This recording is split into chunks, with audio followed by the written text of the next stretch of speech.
નમસ્કાર વિદ્યાર્થી મિત્રો, લાસ્ટ લેક્ચરમાં આપણે ચેપ્ટર નંબર 11 ની શરૂઆત કરેલી. એમાં આપણે સૌથી પહેલા પ્રસ્તાવના વિશે માહિતી મેળવી, એમાં ઉષ્મા અને તાપમાન વચ્ચેની માહિતી મેળવી અને તાપમાનનું માપન થર્મોમીટર વડે શક્ય છે એના વિશેની આપણે માહિતી પૂરી કરી દીધી. ત્યારબાદ આપણે સેલ્સિયસ અને કેલ્વિન, સેલ્સિયસ અને ફેરનહીટ આ બંને વચ્ચે સંબંધ દર્શાવતું એક સૂત્ર પણ આપણે જોઈ ગયા છીએ. અને એ સૂત્ર આપણે આવું કંઈક જોયું હતું. આપણે TF બરાબર 9/5 TC પ્લસ 32. આમાં તમે 0 મૂકતા હતા તમને ફેરનહીટ 32 મળતું હતું અને 100 સેલ્સિયસ તમે મૂકો તો તમને 212 ફેરનહીટ જેટલો જવાબ મળતો હતો. બરાબર. હવે આપણે આ પાઠમાં સૌથી અગત્યનું એવું આદર્શ વાયુ અવસ્થા સમીકરણની માહિતી મેળવવાની છે. તો આદર્શ વાયુ અવસ્થા સમીકરણ મેળવવા માટે આપણે બે નિયમનો ઉપયોગ કરશું. એક તો બોયલનો નિયમ અને એક છે ચાર્લ્સનો નિયમ.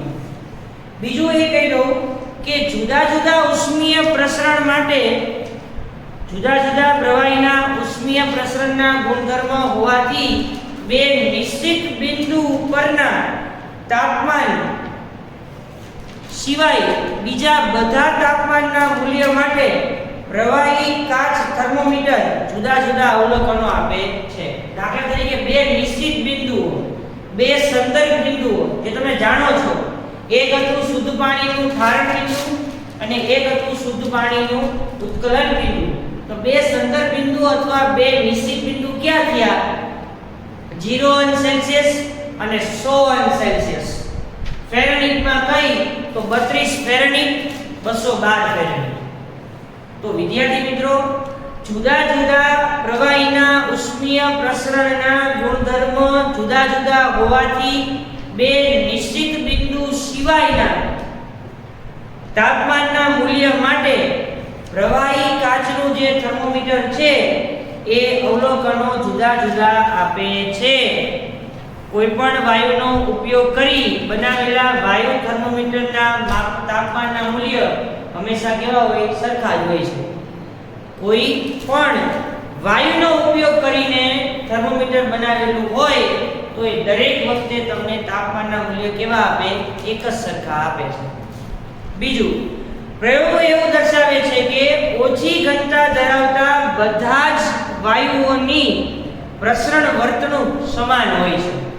જે વાયુની ઘનતા ઓછી છે એ દરેક વાયુ એક સરખા પ્રસરણથી આગળ વધે છે. આપેલા જથ્થાના વાયુના વર્તણૂક દબાણ, તાપમાન અને P ના મૂલ્ય વર્ણવી શકાય છે. T બરાબર સ્મોલ t પ્લસ 273.15, જ્યાં t એ સેલ્સિયસમાં હોય છે. આનો મતલબ શું થાય? જે વાયુની ઘનતા ઓછી છે એ વાયુના પ્રસરણની વર્તણૂક દરેક જગ્યાએ કેવી હોય? સરખી હોય. આપેલા જથ્થાના વાયુની વર્તણૂક દબાણ, કદ અને તાપમાન જેવા ચલ વડે દર્શાવી શકાય. કોઈ પણ વાયુ જ્યારે પ્રસરણ પામે ત્યારે સૌથી પહેલી અને અગત્યની વાત એ છે કે એમાં દબાણ, તાપમાન અને કદ આની વર્તણૂક કેવી છે એના આધારે તમે એનું વર્ણન કરી શકો છો. સૌથી પહેલો મુદ્દો શું હતો કે જુદા જુદા વાયુ માટે અથવા જુદા જુદા પ્રવાહીના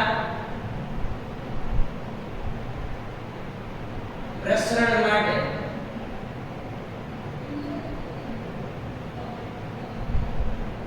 તાપમાન જુદું જુદું હોય છે. બરાબર. પણ કોઈ વાયુનો ઉપયોગ કરીને તમે થર્મોમીટર બનાવો તો એના માટે દરેક તાપમાનના મૂલ્ય તમને કેવા મળે? સરખા મળે. કોઈ પણ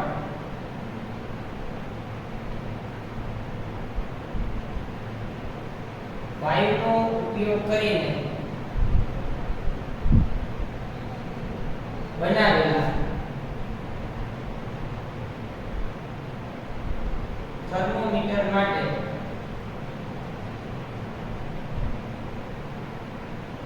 તાપમાનનું મૂલ્ય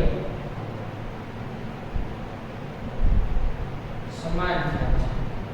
આ બીજો મુદ્દો. ત્રીજો મુદ્દો એવો હતો કે પ્રયોગો એવું દર્શાવે છે કે ઓછી ઘનતા ધરાવતા બધા જ વાયુઓની પ્રસરણની વર્તણૂક એક જ સમાન હોય. ઓછી ઘનતા ધરાવતા વાયુ માટે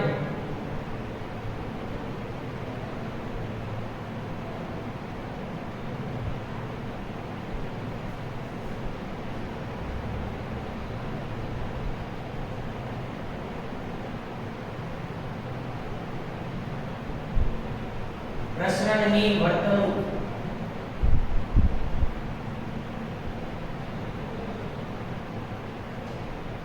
સમાન છે. અને આ પ્રસરણ માટે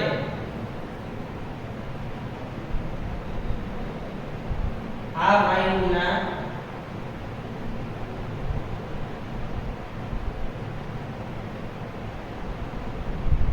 પ્રસરણ માટે કઈ કઈ ચલ રાશિ પ્રસરણ માટે નીચેની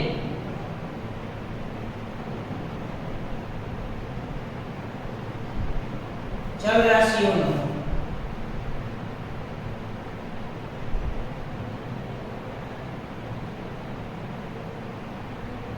ઉપયોગ કરવામાં આવે છે. કઈ કઈ ચલ રાશિ? સૌથી પહેલા તાપમાન, કદ અને દબાણ. આ ત્રણ રાશિનો ઉપયોગ આપણે વધારે પ્રમાણમાં કરશું. સૌથી પહેલા બોયલનો નિયમ જોઈએ. કયો નિયમ જોઈએ? બોયલનો નિયમ.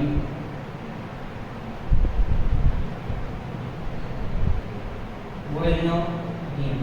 બોયલના નિયમનું સ્ટેટમેન્ટ શું છે?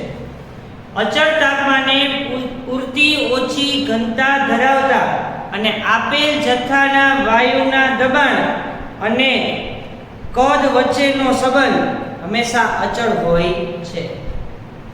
આનું જે સ્ટેટમેન્ટ છે ને એ આવું છે. તાપમાન કેવું રાખવાનું? અચળ. અચળ તાપમાને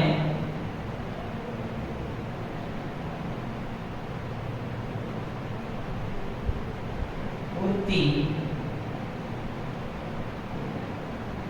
ઓછી ઘનતા ધરાવતા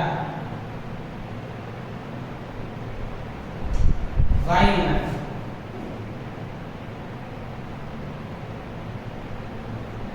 દબાણ અને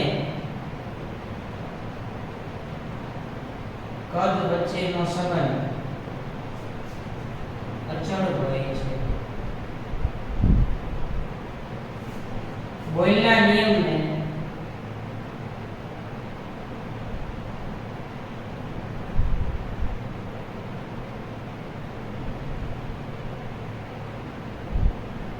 નીચે મુજબ વર્ણવી શકાય છે. કઈ રીતે વર્ણવી શકાય?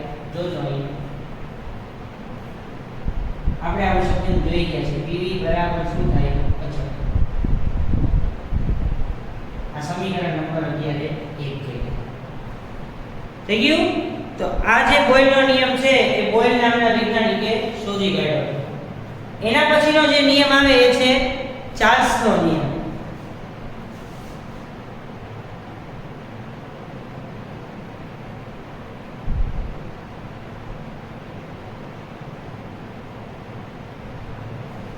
તો પૂરતી ઓછી ઘનતા ધરાવતા વાયુ માટે આપેલા જથ્થાનું કદ અને તાપમાન વચ્ચેનો સંબંધ નીચે મુજબ વર્ણવી શકાય છે. પૂરતી ઓછી ઘનતા ધરાવતા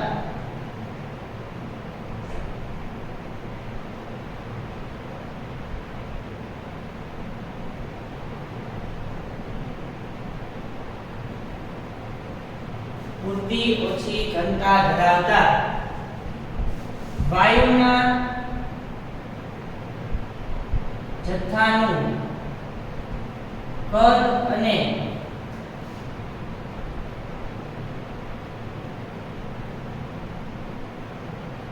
તાપમાન વચ્ચેનો સંબંધ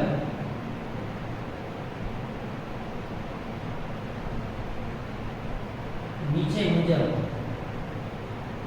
થાય છે. શું હતું? V ના છેદમાં T બરાબર અચળ. અહીંયા આપણે દબાણ કેવું રાખી છીએ? અચળ.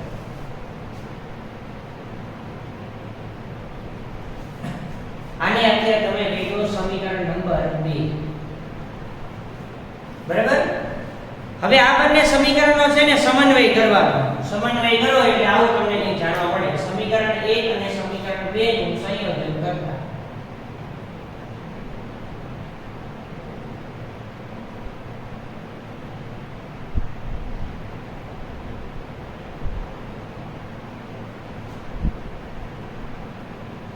આવું કંઈક તમને જાણવા મળે. PV છેદમાં T બરાબર અચળ. PV છેદમાં T બરાબર અચળ. આ જે સમીકરણ છે એને આદર્શ વાયુ નિયમ તરીકે ઓળખવામાં આવે છે. સમીકરણ નંબર 3. ઉપરોક્ત સમીકરણને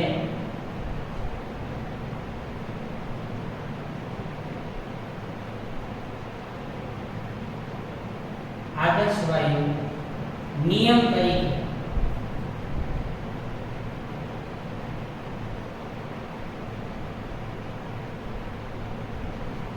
લેવામાં આવે છે. આ સમીકરણ નંબર 3. આ નિયમને વ્યાપક રૂપે લગતા આપેલ જથ્થાને કોઈ એક વાયુના બદલે કોઈ પણ જથ્થાના કોઈ પણ મંદ વાયુ માટે PV બધા P બરાબર μr મળે જેને આદર્શ વાયુ સમીકરણ તરીકે લખવામાં આવે છે. તો આ જે સમીકરણ છે ને એને વ્યાપક સ્વરૂપે આપેલા જથ્થાને કોઈ વાયુના બદલે કોઈ પણ જથ્થાના કોઈ પણ મંદ વાયુ માટે લેવામાં આવે તો ઉપરોક્ત સમીકરણને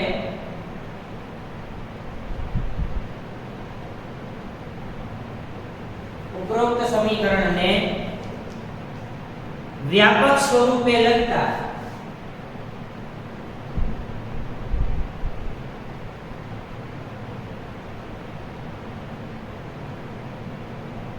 કોઈ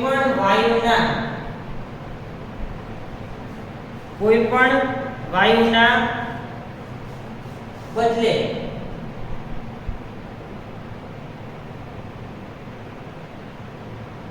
આપેલા વાયુના જથ્થાને મંદ સ્વરૂપે લેતા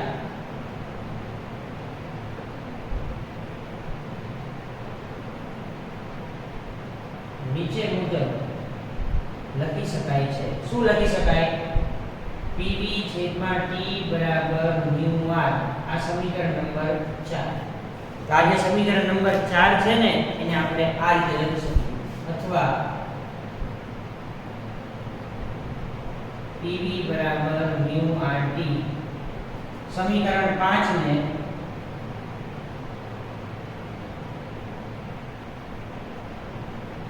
આદર્શ વાયુ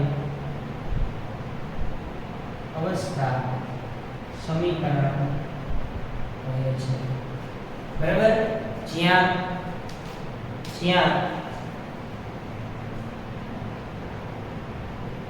P બરાબર દબાણ, R બરાબર વાયુનો અચળાંક, V બરાબર કદ, T બરાબર તાપમાન, mu બરાબર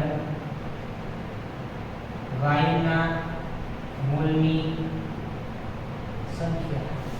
આવું તમને જાણવા મળે. R નો એકમ શું થાય? R નો એકમ અને R ની કિંમત. R બરાબર joule, mole inverse, kelvin inverse છે. R બરાબર 8.31. થઈ ગયું? સમીકરણ 1 જે હતું ને આની PV બરાબર અથવા સમીકરણ નંબર 5 બરાબર, એમાં તમે μr ને અચળ લઈ લો તો સમીકરણ શું બને? સમીકરણ 5 માં μ અને r ને અચળ લેતા શું બને? પીવી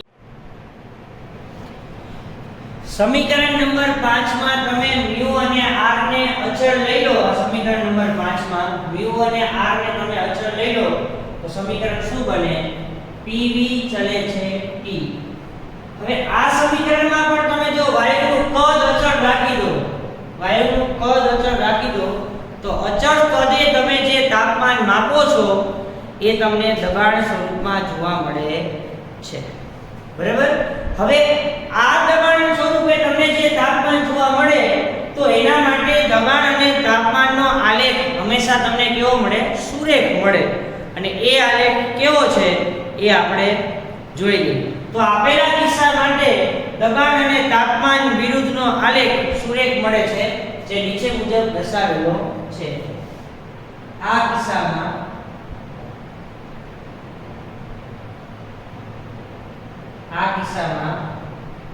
દબાણ વિરુદ્ધ T નો આલેખ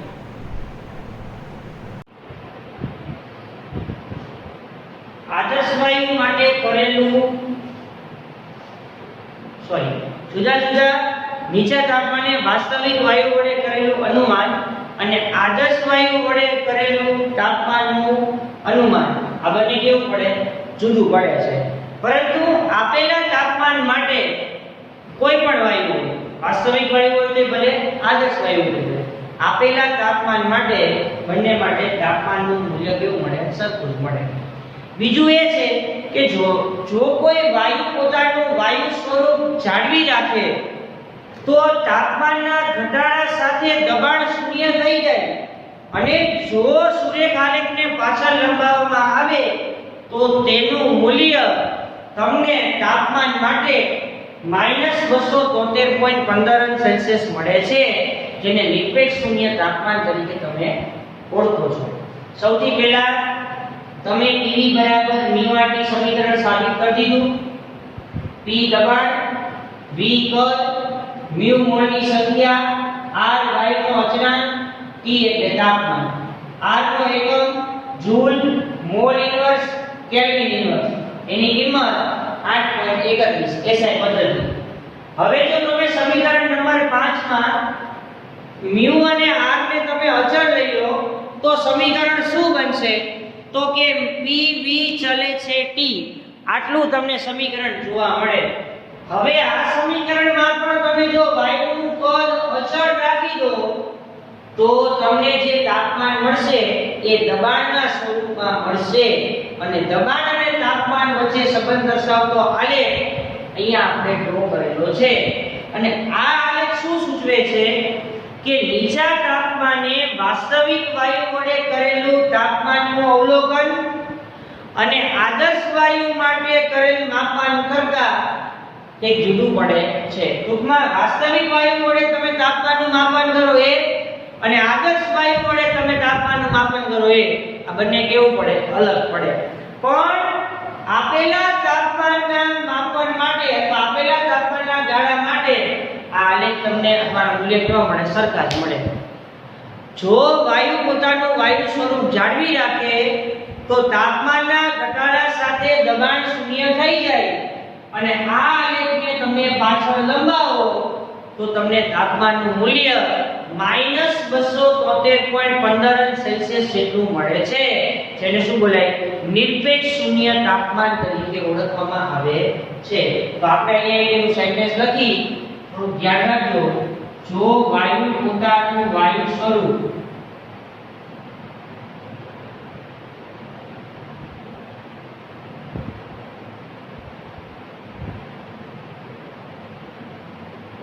જાળવી રાખે તો તાપમાનના ઘટાડા સાથે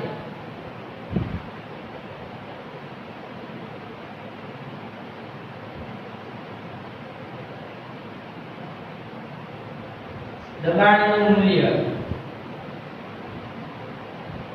શૂન્ય થાય છે અને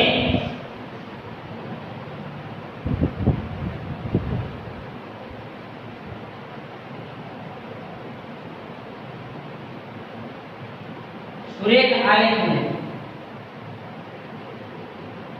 પાછળ લંબાવતા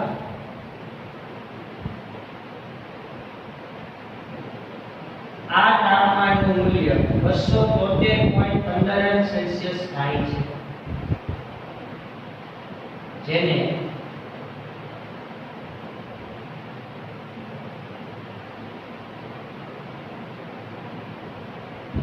નિરપેક્ષ તાપમાન તરીકે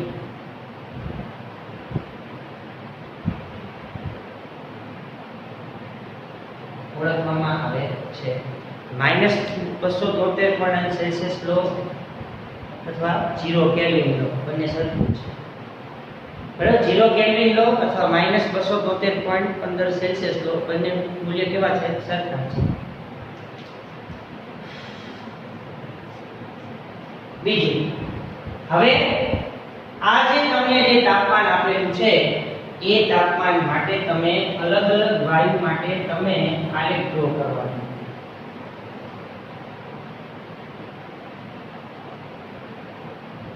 -15°C, -100 અને અહીંયા 0. 100, 200, 300. આ શું છે? તાપમાન. આ શું છે? દબાણ. અહીંથી આપણે અલગ અલગ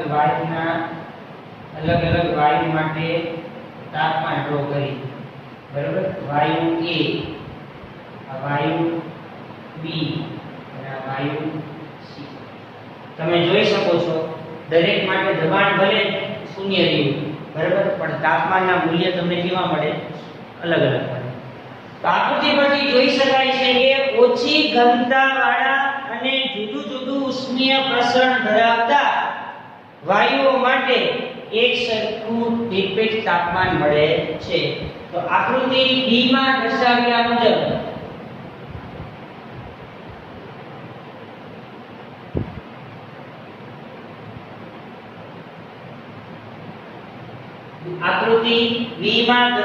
મુજબ ઓછી ઘનતાવાળા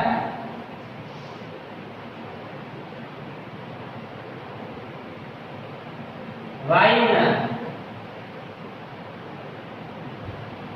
જુદા જુદા ઉષ્મીય પ્રસરણ માટે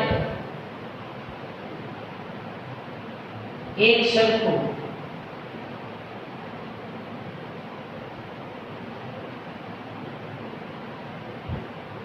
નિરપેક્ષ તાપમાન મળે છે. બરાબર, નિરપેક્ષ શૂન્ય તાપમાન એ કેલ્વિન તાપમાન માપક્રમ પર અથવા નિરપેક્ષ શૂન્ય તાપમાનના માપક્રમનો પાયો છે, જેને 0 કેલ્વિન તરીકે પણ દર્શાવવામાં આવે છે. નિરપેક્ષ શૂન્ય તાપમાનને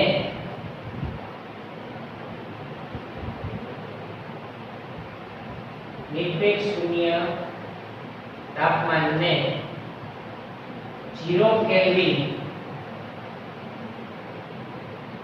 તાપમાન વડે પણ દર્શાવવામાં આવે છે. તો આ તમારું થઈ ગયું આદર્શ વાયુ સમીકરણ અને અચળ પદે નિરપેક્ષ શૂન્ય તાપમાન માટે નિરપેક્ષ શૂન્ય તાપમાને સંબંધ દર્શાવતો આલેખ. બરાબર, ટૂંકમાં વાયુ ગમે તે હોય એનું ઉષ્મીય પ્રસરણ અલગ અલગ હોય, પણ એના માટે તમારે આલેખ ડ્રો કરો તો દબાણ ભલે શૂન્ય હોય પણ દરેક વખતે તમને નિરપેક્ષ તાપમાન કેવું મળે? એક જ સરખું મળે છે. પણ આનું બધાનું કદ કેવું હોવું જોઈએ? અચળ હોવું જોઈએ. તો અચળ કદ રાખો ત્યારે તમે કોઈ પણ દબાણ માટે તાપમાનનો આલેખ ડ્રો કરો ત્યારે સુરેખ જ મળે. સુરેખ મળે તો ભલે મળે, પણ જો વાયુ છે એ ભલે તમે વાયુ સ્વરૂપ જાળવી રાખે તો તાપમાનના ઘટાડા સાથે દબાણ તો શૂન્ય થઈ જાય. તાપમાનને તમે લંબાવશો તો એનું મૂલ્ય તમને મળશે 273.15 સેલ્સિયસ માઈનસ, એને નિરપેક્ષ શૂન્ય તાપમાન તરીકે ઓળખવામાં આવે. જુદા જુદા વાયુ માટે ઉષ્મીય પ્રસરણ જુદું જુદું હોય પણ નિરપેક્ષ શૂન્ય તાપમાન એક જ સરખું તમને મળે. એટલે આનો મતલબ એવો થયો કે વાયુનું પ્રસરણ તમે અલગ અલગ કરાવડાવો તો પણ નિરપેક્ષ શૂન્ય તાપમાન તમને કેવું મળવાનું એક જ સરખું એ કેવું મળશે -273.15 સેલ્સિયસ નિરપેક્ષ શૂન્ય તાપમાન એટલે કે 0 કેલ્વિન તાપમાન મેં કીધું એ પ્રમાણે -273.15 લખો તોય ભલે અને 0 કેલ્વિન લખો તોય ભલે બંને કેવું છે એક જ સરખું છે ઓકે નેક્સ્ટ લેક્ચરમાં આપણે તાપમાનના જુદા જુદા માપક્રમની સમજૂતી અને તેમની વચ્ચે સંબંધ દર્શાવતું સૂત્ર આપણે લખી અને પછી ઘન પદાર્થ પ્રવાહી પદાર્થ અને વાયુ પદાર્થ માટે તાપમાન વધતા કેવી અસર થાય છે એના વિશેની સમજૂતી લઈ અને પછી ઉષ્મીય પ્રસરણ કદ પ્રસરણ રેખીય પ્રસરણ આ બધા પ્રસરણ વિશે માહિતી આપણે મેળવવાની છે ઓકે આ બધું તમે લખી રાખજો અને નોંધ તમે પાડતા રહેજો ઓકે થેન્ક યુ